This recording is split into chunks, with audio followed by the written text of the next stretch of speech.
약정 끝나서 네. 다시 약정을. 이거는 일단 그 없는 논외로만 네. 할게요.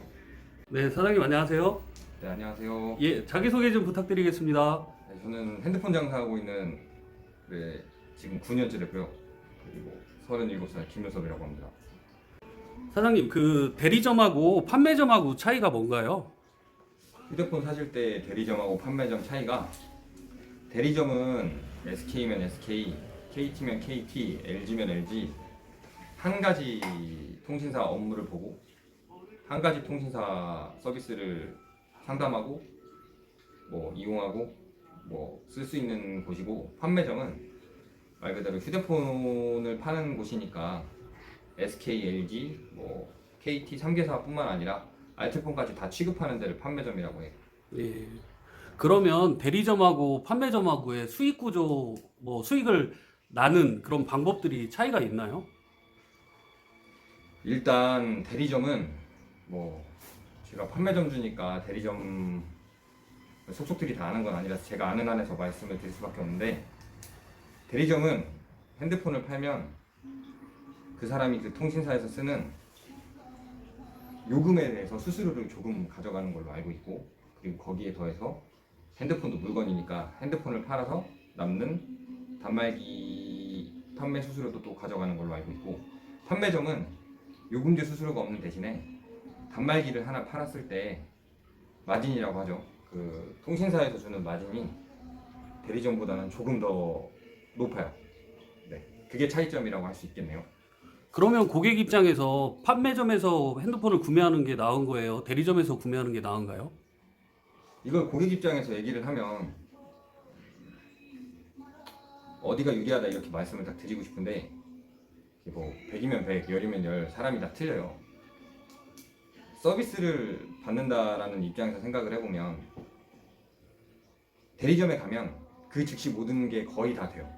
예를 들어서 변경 업무라든지 뭐 기타 여러 가지 일들이 전산이 그 사무실에 있기 때문에 거기서 바로바로 되고, 뭐 그런 장점이 있겠고, 판매점에서 얘기를 한다고 하면 당연히 가격인데, 대리점은 한 군데밖에 할 수가 없으니까 SK에서 나오는, 예를 들어서 아이폰, SK에서 나오는 갤럭시 그 가격에서 그 안에서 맞춰서 사야 되는데, 판매점은 KT, SK, LG, 심지어 알뜰폰까지 해서 비교를 해서 고객님이 살 수 있기 때문에, 가격적인 측면에서 본다고 하면 아마 고객님이 잘 알고 가신다고 하면 판매점이 유리하실 거라고 저는 판단을 합니다. 그러면 핸드폰을 구매할 때 이렇게 무슨 데이터를 뭐 1개월 써라, 아니면 뭐 요금제를 얼마짜리를 좀 몇 개월 써달라, 이렇게 그 말씀을 하시는데 그런 이유는 따로 있는 건가요?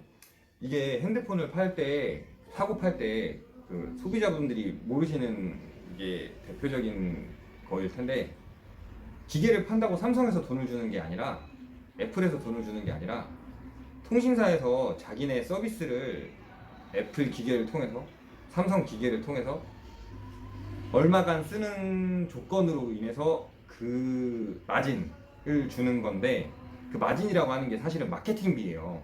그러니까 한마디로 광고비랑 똑같은 거라서, 그 통신사에서는 요금제를 얼마 정도 썼을 때, 그리고 부가 서비스를 몇 개월간을 자기네들이 새로 만들어내서, 말 그대로 부가 서비스를 만들어서 부가적인 이익을 창출하려고 만들어냈을 때 어느 정도로 소비자가 써줌으로 인해서 그 안에서 또 자기네 통신망을 2년 동안 쓰면서 얻는 이익을 기대하면서 마진을 책정하는 거기 때문에, 고객님들께서 예를 들어서 부가 서비스도 쓰기 싫고 요금제도 쓰기 싫고 기간도 내 마음대로 하고 싶다라고 생각을 할 경우에, 일단 판매점에서 떨어지는 마진이 없기 때문에, 그 마케팅비가 진행이 안 되기 때문에 소비자들은 싸게 살 수 있는 방법이 없어요. 그렇게 하시려고 하면 자급제 핸드폰이라고 요즘 있어요. 그냥 기계값에서 정가에 살 수 있는, 그냥 통신사가 다 엮여있지 않은 핸드폰, 그 핸드폰을 사시는 게 맞는 거고, 그게 아니라 내가 쓰는 요금제랑 내가 쓰는 결합이랑 내가 쓰는 패턴이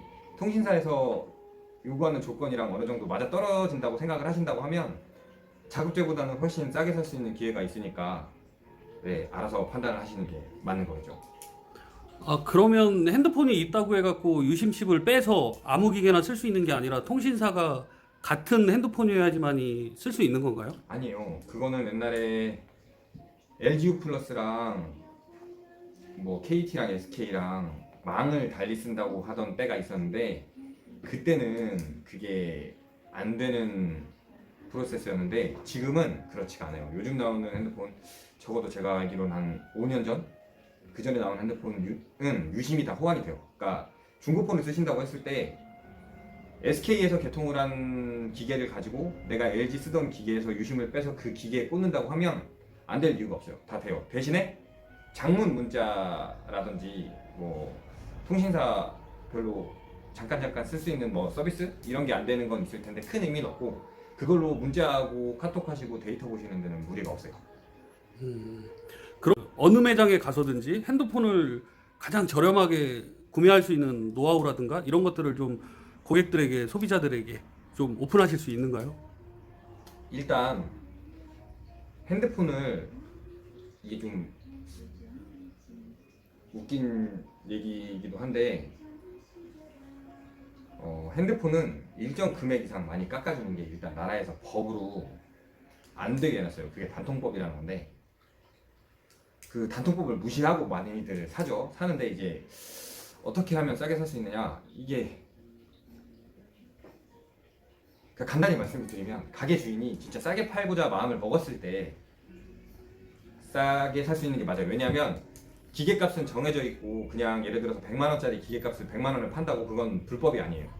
많이 말씀을 하시는데 뭐 호객이니 뭐 이렇게 얘기를 하는데 그건 정가에 샀을 뿐이지 뭐 손해 본 게 아니거든요. 나라에서 그렇게 팔으라고 돼 있는 거니까.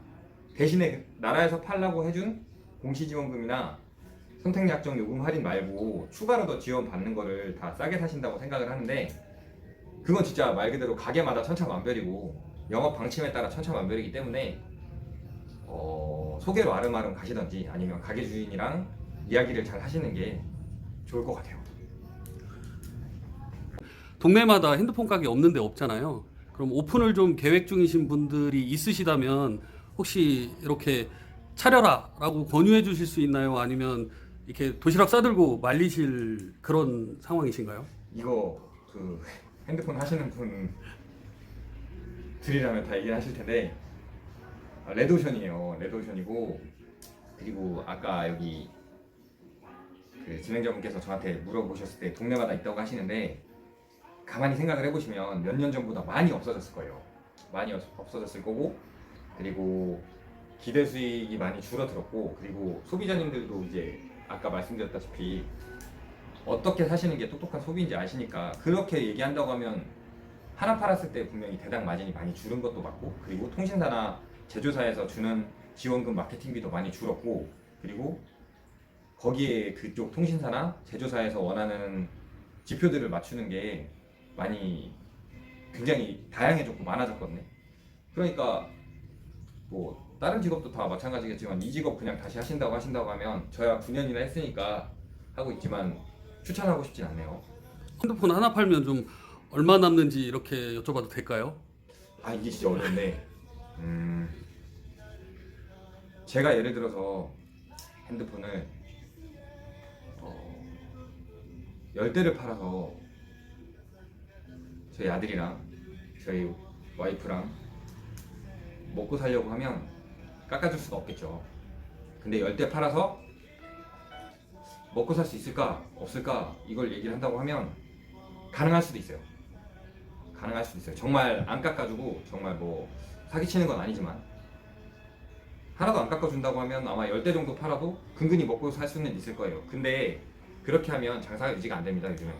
그렇기 때문에 어느 정도 한 달에 50대 이렇게 정도는 팔아야 먹고 살 수 있지 않을까 싶은데 마진이라고 하는 거는 뭐 제가 1000만 원 있어서 사는 사람인지 뭐 150만 원만 있어서 사는 사람인지 그건 천차만별이기 때문에 제가 방금 드린 말씀에서 그냥 대충 짐작하시는 게 좋을 것 같네요. 핸드폰을 교체하거나 새로 개통할 계획이 있으신 분들께 한마디 이렇게 말씀해 주신다면 어떤 것들이 있을까요?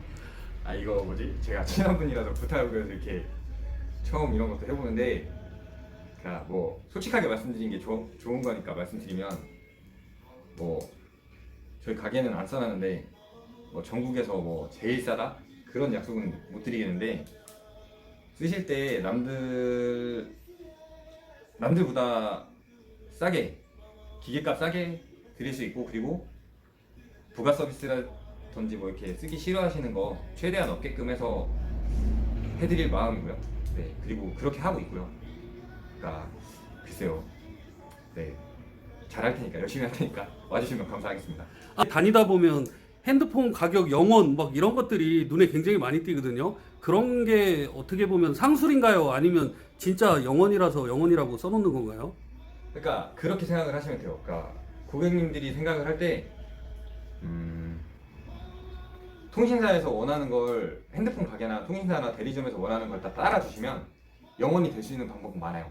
제휴카드를 집어넣는다든지, 아니면 핸드폰이랑 인터넷이랑 TV, IoT를 같이 개통하신다든지, 아니면 핸드폰을 48개월 할부로 사신 다음에 2년 뒤 반납하는 조건을 넣어서 주신다든지, 여러 가지 조건이 많은데, 그렇게 하면 뭐 거의 다 공짜가 되실 텐데, 그 통신사나 대리점이나 판매점에서 요구하는 조건들을 곰곰이 따져보시면 내가 싫다고 하시는 게 분명히 생길 거거든요. 신용카드도 만들기 싫을 수도 있고, 그리고 인터넷이 약정 위약금 같은 게 있기 때문에 인터넷도 같이 하실 필요가 없을 수도 있고, 그리고 뭐 여러 가지 이유가 있기 때문에 그걸 상술이라고 말하기도 그렇고요. 틀린 말은 아니니까, 뻥은 아니에요. 거짓말은 아니고 영원히 가능합니다. 100만 원짜리 넘는 기계라도. 근데 그런 조건이 싫으시다고 하면 그런 분들한테는 그 영원이라고 써놓은 게 상술이 되겠죠. 네. 그리고 또 그런 조건 없이 영원이 되는 기계가 가끔 나오기도 해요. 당연히 좋은 기계는 아니고 저렴한 기계가 그렇게 나오긴 하는데, 그런 조건 없이 그냥 판매자 대 소비자로서 해서 그냥 어떤 요금에 2년을 쓰고 부가 서비스 한두 개 정도 쓴다고 해서 영원을 만들기는 그럼 거짓말이겠죠. 그거는. 네, 100만 원이 넘는 기계가 그렇게 공짜로 나오진 않아요.